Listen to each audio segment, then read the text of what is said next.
bienvenue dans Critique Elite. Je suis le Moebius et j'adore les mangas. Comme je l'ai déjà dit dans ma précédente émission, j'aime beaucoup les bandes dessinées et les mangas n'y font pas exception. On peut dire ce qu'on veut, ce sont avant tout des bandes dessinées japonaises et certaines sont juste excellentes. Best Ending Forever. Pour la plupart, nous avons connu les mangas et les animés grâce au Club Dorothée, qui proposait le Chevalier du Zodiac, Nicky Larson, Ken le Survivant, et bien sûr le légendaire Dragon Ball. Ce dernier a d'ailleurs eu un succès mondial. Qui d'entre nous ne connaît pas Sangoku, n'a jamais essayé de faire un Kamehameha, ou n'a pas échangé des cartes Dragon Ball dans la cour de récré? Et bien sûr, gros succès égale adaptation cinématographique. Pas terrible, voire désastreuse. Mais soyons honnêtes, vu que c'était des films coréens ou japonais, on s'en foutait. Jusqu'à ce qu'Hollywood s'y mette. Et oui, en 2009 sort le tristement célèbre Dragon Ball Evolution, réalisé par James Wong. Et le fait qu'il sorte un 1er avril met tout de suite les choses au clair. Ce film est une grosse blague. Aussitôt décrié par les fans et par la critique, il a la réputation d'être le pire film du réalisateur qui, rappelons-le, a quand même fait le premier Destination Finale. Et tout comme la mort rattrape ceux qui lui ont échappé, le nanar rattrape celui qui a eu du succès. Voici Dragon Ball. Le film débute avec une explication pas trop mal réussie, qui explique que Piccolo, un guerrier des étoiles, plongea le monde dans le chaos jusqu'à être vaincu par un groupe de sages via une technique appelée Mafuba. Bon, jusque-là ça colle. Ça explique aussi qu'il avait un disciple appelé Ozaru. Bon, le gros souci, c'est que tous les gens qui sont allés voir ce film connaissent un minimum Dragon Ball, et donc savent que les Saiyans, dont Goku, se transforment en Ozaru à la pleine lune. Ouais, je crois que ça gâchera un peu l'effet de surprise pour la fin quand même. Après ça, on découvre notre héros, Goku. Non, sérieusement. Allez, c'est bon, amenez-nous Goku là. À moins que... Goku. Non. C'est ça, Goku. Eh oui, Goku est joué par un Canadien appelé Justin Chatwin. Et oui, pour les fans hardcore, c'est bien sa version de la coiffure de Goku. Connard de chez Hollywood, comment avez-vous pu? Je vais vous tuer tout ce que vous êtes! Bref, ce dernier s'entraîne avec son grand-père, Sangohan, qui lui ressemble bien à sa version manga, comme quoi ils peuvent y arriver. Ouais. Ce qu'il faut reconnaître aussi, c'est que l'entraînement montre bien le côté surhumain de Goku. On ne s'attend peut-être pas à le voir fracasser une voiture en un Kamehameha, mais on voit bien qu'il se bat largement mieux que la moyenne, même si Gohan lui fait encore mordre la poussière. Ouais, n'empêche, le dialogue est plutôt beau, hein.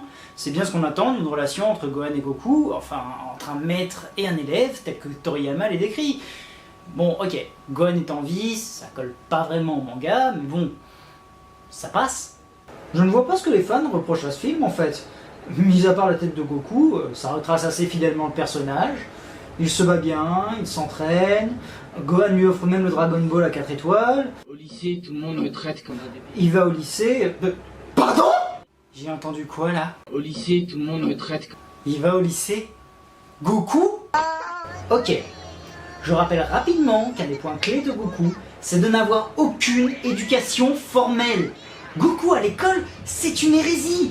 Et en plus, il y va à vélo, à travers des voitures normales. Mais my god, qu'est-ce qui est devenu l'univers futuriste de Toriyama? Ok. Là, ça part vraiment en couille. Goku devenant un adolescent ordinaire, il se met à avoir des problèmes de ringard se faisant malmener par les caïds du lycée. Goku? Attendez là, Goku qui se laisse malmener? Non, sérieusement, là je comprends mieux les fans. On quitte donc Goku le loser pour le vaisseau de Piccolo, qui à première vue s'est libéré, comment nous ne le saurons jamais, et qui envoie ses hommes, ou plutôt ses femmes de main, à la recherche des Dragon Ball. Bon, pour les fans, ce personnage-là, c'est Mai. Un personnage de Dragon Ball qui apparaît brièvement et dont tout le monde se fout. Mais elle est là, hein. Bref, Piccolo récupère le Dragon Ball et... non, il a dû envoyer un démon à lui. Imagine-toi être confiné en un lieu si minuscule. Non, sérieusement. Allez, amenez-nous Piccolo, il est où là? À moins que... Piccolo. Non... Bon, Piccolo est vert pomme, on fera avec. On retrouve donc Goku le loser qui passe ses cours à mater la copine du caïd.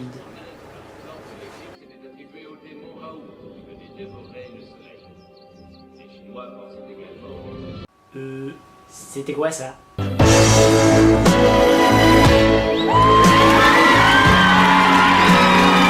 On va dire que j'ai rien vu.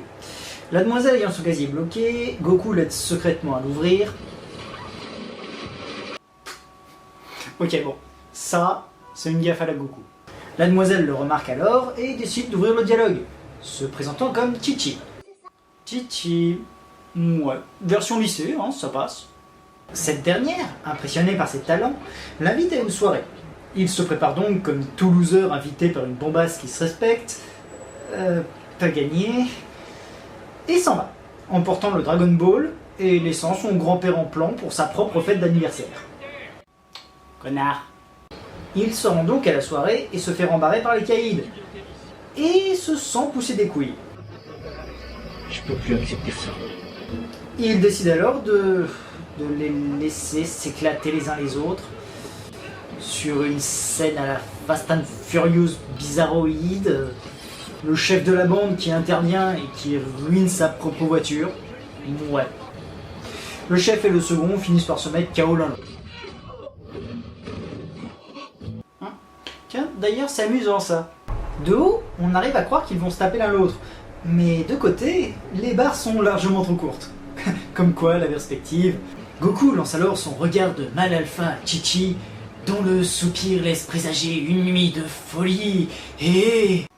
Comment ça, je m'égare? Enfin bon. Pendant que Chi-Chi et Goku roucoulent, Gohan, lui, passe la soirée en solitaire. Enfin, pas longtemps. Car Mai et Piccolo débarquent pour récupérer le Dragon Ball.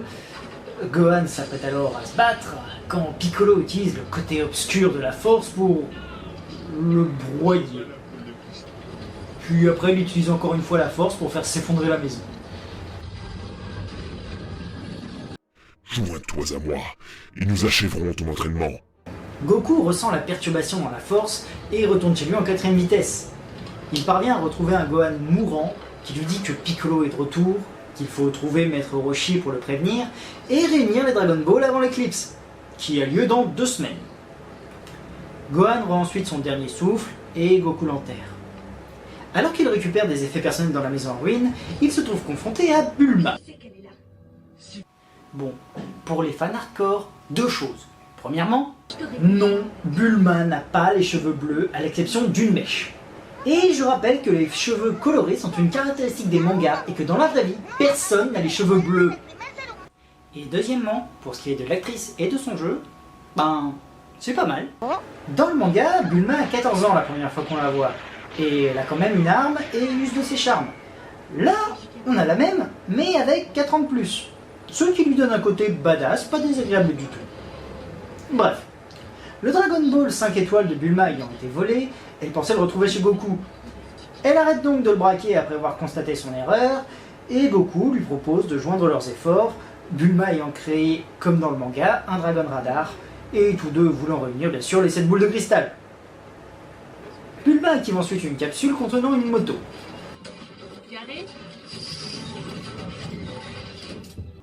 Attendez, d'un côté ils roulent sur des voitures normales, ils sont en vélo, ils font ce qu'ils veulent. C'est une technologie qu'on a de nos jours, et d'un autre côté ils gardent la technologie capsule. Faudrait qu'ils arrivent à se fixer quoi. Ils arrivent à Paozu et se mettent en quête de Maître Roshi, ou Tortue Géniale pour ceux qui ne connaissent pas.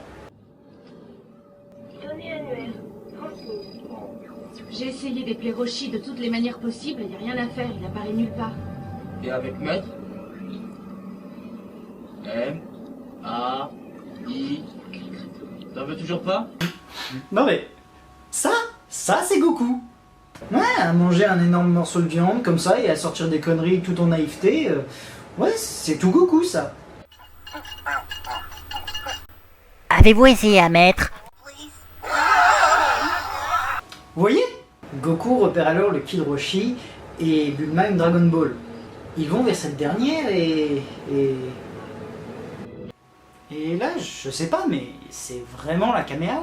Oui, bah, regardez. La petite maison banale n'est certes pas sur une île dans l'océan, mais sur une élévation autour d'une zone en construction. C'est pareil, mais différent. Ils entrent alors chez Roshi, et Goku réveille malencontreusement le gardien des lieux. Il commence à se battre avec Goku, et le jeune homme a largement le dessous. Goku finit par tenter l'attaque de la grue. Reconnaissant la technique, le gardien arrête le combat, se présentant comme le maître de Gohan, Roshi. Comment va Gohan? Ce bluff. Allez, amenez-nous le vrai Roshi. Je suis le maître des tortues, Roshi l'invincible. Non mais sérieusement, allez, vous l'amenez Roshi ou alors... Vous êtes maître Roshi. Il annonce donc à Roshi que Gohan est mort et Piccolo de retour.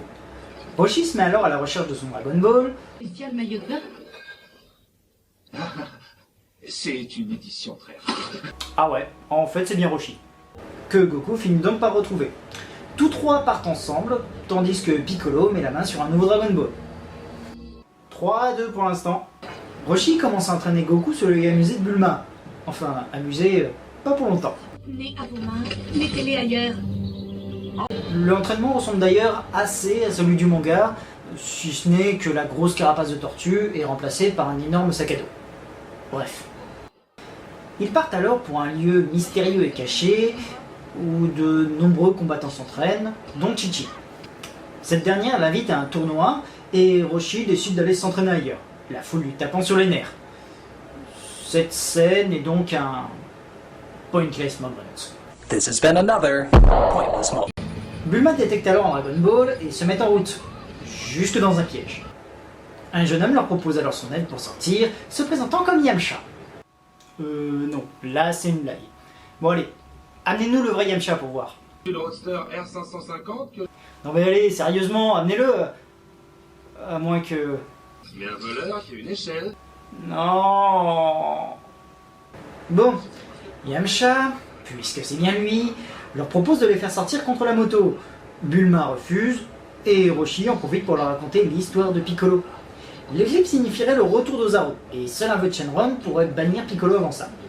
L'histoire distrait Yamcha, et Roshi en profite pour sortir du trou et récupérer l'échelle.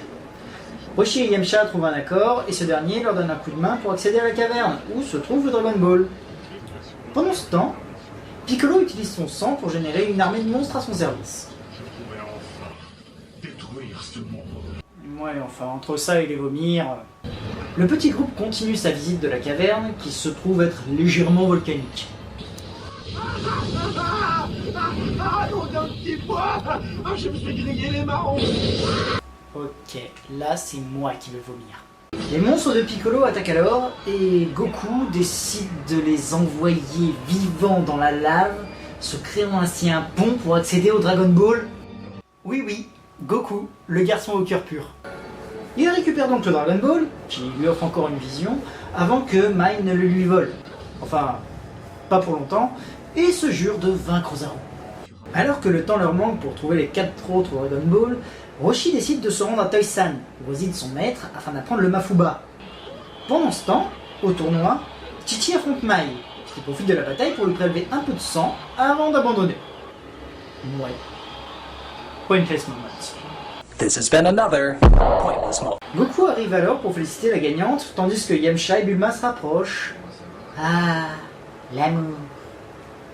Goku poursuit son entraînement auprès de Roshi, qui lui enseigne la technique ultime, le Kamehameha.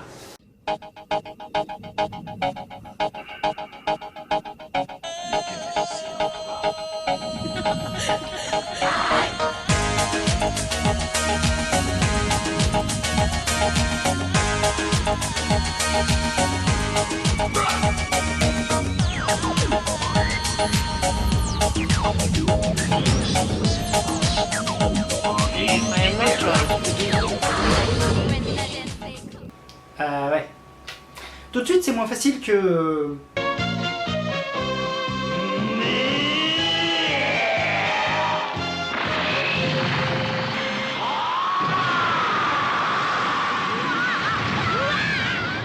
Goku s'exerce alors à son tour et est rejoint par Chi-Chi, qui utilise des méthodes d'entraînement déloyales. Il y a 5 torches dans la cour. Et nous sommes séparés de 5 pas. À chaque torche allumée, tu auras le droit de te rapprocher d'un pas. Mais efficace.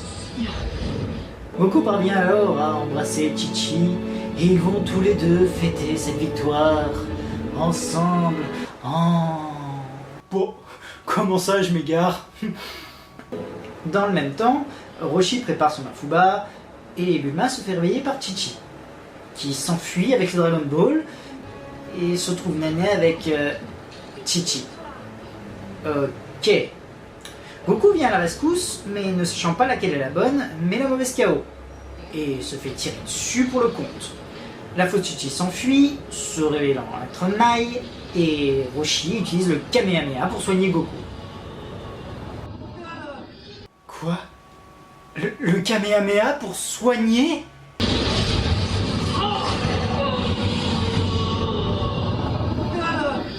Bon, ok le film. Quel élément du Kamehameha n'as-tu pas compris? Le Kamehameha est une décharge de ki pouvant détruire une planète, et toi tu l'utilises pour soigner?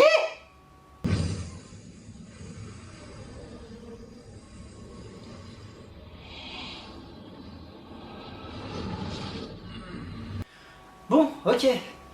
Faire plein de mouvements bizarres et stupides avant de lancer un Kamehameha permet d'en faire un sort curatif. Bon à savoir. Goku revient à la vie. C'est bien, il souffre. Il est un peu sadique en fait, hein. Et Bulma annonce que Piccolo a les 7 Dragon Ball. Tout le monde se rend alors au temple du dragon pour arrêter le Namek. Le temple émerge du sol sous l'effet des 7 Dragon Ball et Yamcha transforme son 4x4 en aéroglisseur. Décidez-vous sur le niveau de la technologie, bordel!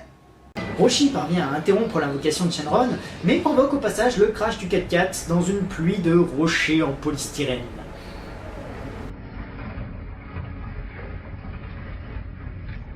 Alors, budget du film, 50 millions de dollars, ça coûte cher un polystyrène. Goku finit de s'habiller et sort affronter enfin Piccolo, qui lui apprend qu'il est en fait Ozaru. Je vaincrai Ozaru. Après quoi, je te réduirai en poussière. Tu crois vaincre Ozaru? Au moment même où la lune éclipsera le soleil, tu prendras la forme d'Ozaru. Quelle surprise! Et comme de par hasard, à ce moment-là, l'éclipse intervient et la transformation s'opère. Bon allez, deviens un singe géant et détruis tout. Détruis ce film! De me servir!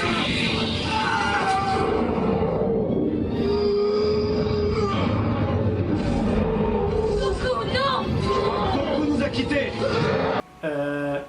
C'est ça Ozaru? Non mais il est où le singe géant? Parce que bon... Normalement c'est une bonne quinzaine de mètres. Là il fait quoi? Il fait 2 mètres 50 tout au plus? Ouais, c'est moche. Enfin bref. Ozaru essaie de récupérer la boule à 4 étoiles tandis que Roshi utilise le Mafuba sur Piccolo. Ce dernier parvient à se dégager, mettant le vieux maître à terre dans la foulée. Ozaru l'achève, mais les dernières paroles de Roshi permettent à Goku de reprendre l'ascendant et forme humaine. Commence ensuite le combat entre Goku et Piccolo à grands coups de Kiko. Hey, c'est du Dragon Ball Z bien sale là. Le tout en parallèle du combat entre Mai et Bulma, à coup de flingue. Ça aurait quand même été mieux en bikini dans la boue. Hein. Enfin, pas tellement quand on sait que ça se finit par la victoire de Yamcha. Ouais, comme quoi. Retour au gros combat, où Goku accepte le fait d'être à la fois Ozaru et Goku. Et se lance alors dans son ultime attaque. Le seul moyen de vaincre est d'avoir foi en moi.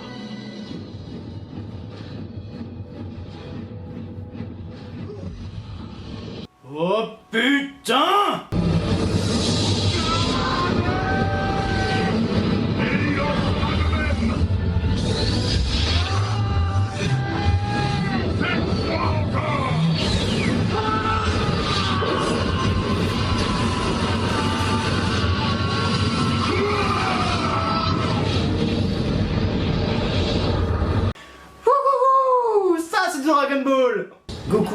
victorieux de son duel et retournent auprès de Roshi. Ils invoquent alors Shenron pour ressusciter le vieux maître et...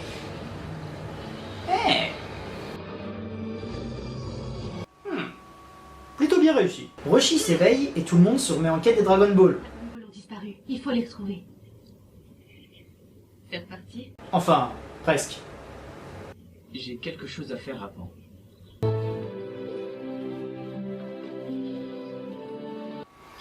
Ah, les ados. Et le film se finit donc sur... Pardon, je m'en veux tellement de t'avoir frappé. Jamais je te ferai du mal, mais c'était dans le feu de l'action, tu comprends? Je t'ai prise pour quelqu'un d'autre. C'est pas grave. Je t'ai laissé me frapper. Et j'ai été trop rapide. Tu es rapide, oui, mais je t'ai laissé me frapper. Il faisait noir, on voyait rien, j'y suis allé un peu fort. Ok. Si jamais toi et moi on doit aller plus loin, il va falloir qu'on règle ça.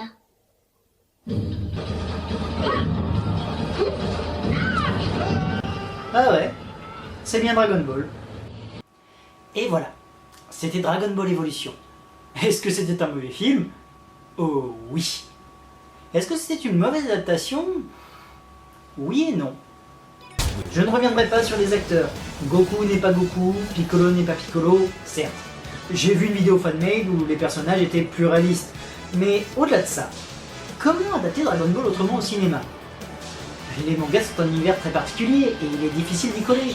Certains éléments sont totalement à l'opposé du caractère des personnages, tels que Goku qui se laisse marcher dessus ou qui va à l'école, Yamcha qui est totalement ridicule, Roshi qui a des cheveux. Mais est-ce vraiment ce qui définit Dragon Ball? À l'origine, ce n'était pas que de l'art martial, c'était aussi beaucoup d'humour, de plaisanteries bon enfant et un manque de sérieux possible. Et ce film n'en est pas démuni. Il manque quand même certains personnages principaux, tels que Krillin ou Tenshinhan, qui ont été remplacés au profit de personnages secondaires totalement inutiles, tels que Mai ou Yamcha. Mais bon, si on fait abstraction de tout ça, je ne recommanderais pas ce film.